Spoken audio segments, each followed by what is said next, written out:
SDEC vise à développer des projets d'ombrières photovoltaïques sur des parkings, puisque je le rappelle, le législateur a imposé aux collectivités de s'organiser et de couvrir bon nombre de parkings. Et le SDEC Énergie est là, je dirais, en tant que cheville ouvrière pour accompagner les collectivités à travers son ingénierie, sa matière grise qu'elle met au service et qu'elle mutualise pour l'ensemble du territoire calvadosien. Nous commençons tous nos projets par de l'expérimentation afin de voir si cela fonctionne ou non, est-ce qu'il y aura des amendements à proposer sur les modèles et ainsi nous pourrons in fine développer, si l'expérience est concluante, sur l'intégralité du territoire ce type de dispositif.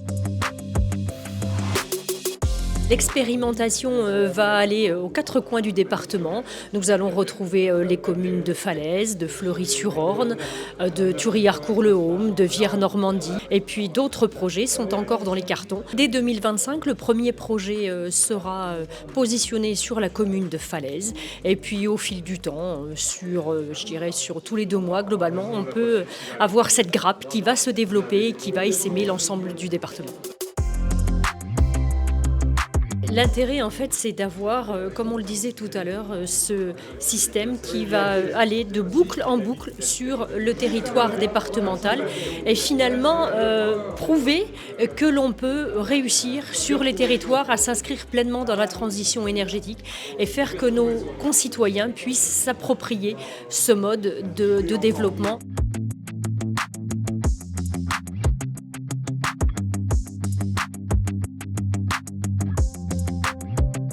Siouson est créateur de systèmes solaires à l'échelle du quartier. C'est-à-dire que nous développons des projets photovoltaïques à travers la France sur les espaces déjà artificialisés et nous travaillons autour de ces projets des produits et services complémentaires, des installations pour bornes de recharge pour véhicules électriques, des aménagements sportifs de plein air. Et dans le modèle, on a toujours associé à nos côtés des partenaires privés, publics qui viennent travailler l'appropriation du projet en local. Globalement, Siouson aujourd'hui, c'est une centaine de personnes. Plus de 1000 centrales construites et mises en service en 6 ans et un déploiement de plus de 2000 centrales pour les 2 prochaines années à venir. Énergie partagée en fait, est un mouvement créé en 2010 qui regroupe une association au niveau national. On a aujourd'hui plus de 300 membres adhérents. Ces membres en fait, se réunissent autour de la volonté de faire collectivement des projets d'énergie renouvelable sur les territoires. Et à côté de cet outil-là, on a créé un outil aussi de collecte de l'épargne. Et donc énergie partagée, c'est aussi un moyen pour les citoyens du Calvados demain d'investir dans la transition énergétique sur des projets qui sont maîtrisés par le territoire. Alors nous, c'est une grande habitude qu'on a côté énergie partagée de nous associer avec les syndicats, avec les SEM. On est actionnaire de plusieurs SEM sur le territoire.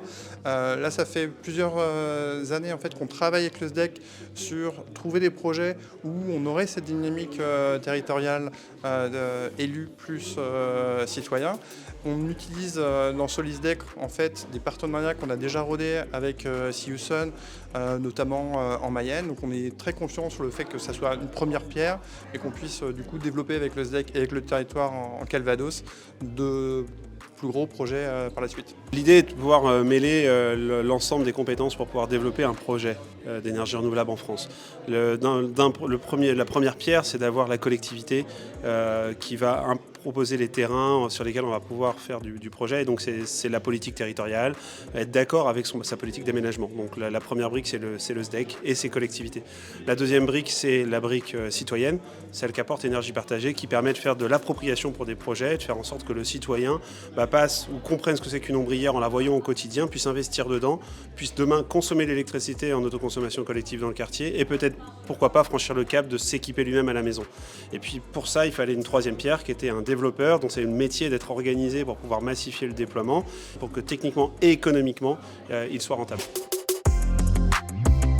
L'objectif, c'est vraiment qu'on puisse aller rencontrer les citoyens. Donc ça, c'est le réseau Éclore en Normandie qui va pouvoir faire cette sensibilisation-là. Donc nous, l'objectif, c'est de avec ce projet, sensibiliser les citoyens, les élus, leur faire comprendre quels sont les enjeux de la transition énergétique et comment eux peuvent s'impliquer. Deux approches côté ombrière. La première, c'est une approche qui se veut de valorisation du foncier, donc sur site. On va venir couvrir par du tiers financement, c'est-à-dire que sans demander à la commune d'investir, ça va être un opérateur, la société de projet Solitech qui fera l'investissement. Donc vous avez la possibilité comme ça de massifier des couvertures de plein de zones, parking, préau d'école, couverture de tennis, boulodrome. Deuxième élément, l'électricité qui va être produite, elle est injectée dans le réseau basse et moyenne tension que gère Enedis pour le compte du SDEC, et surtout elle va être résiliente, elle sera locale, elle sera là pour le temps long. Aujourd'hui cette électricité-là, elle est à parité réseau, c'est-à-dire qu'elle est compétitive par rapport au prix d'électricité global qui est fourni dans le réseau, donc ça devient hyper intéressant pour le territoire. On est à une stade de maturité finalement technique, économique, et donc maintenant on est je dirais à la massification. Donc plus on en met, plus on le fait de façon intelligente, plus on continuera à alimenter en mouvement la dynamique de solarisation sur les toits, sur les espaces artificialisés, et puis on rendra les territoires résilients industriellement, économiquement et autres à l'avenir. Le premier obstacle, il est de l'intégration paysagère. Faire en sorte qu'on fasse des projets d'énergie renouvelable qui s'intègrent dans leur paysage sur d'autres thématiques d'énergie. On voit bien les réticences qu'on a à travailler l'éolien onshore, l'éolien offshore, le nucléaire lui-même. Chaque projet de production d'énergie, d'électricité a des avantages et a des inconvénients. Le photovoltaïque a ses avantages. Pour moi, c'est de toutes les sources de production celui qui a une des meilleures acceptabilités sociales, si tant est qu'on le fasse de façon intelligente.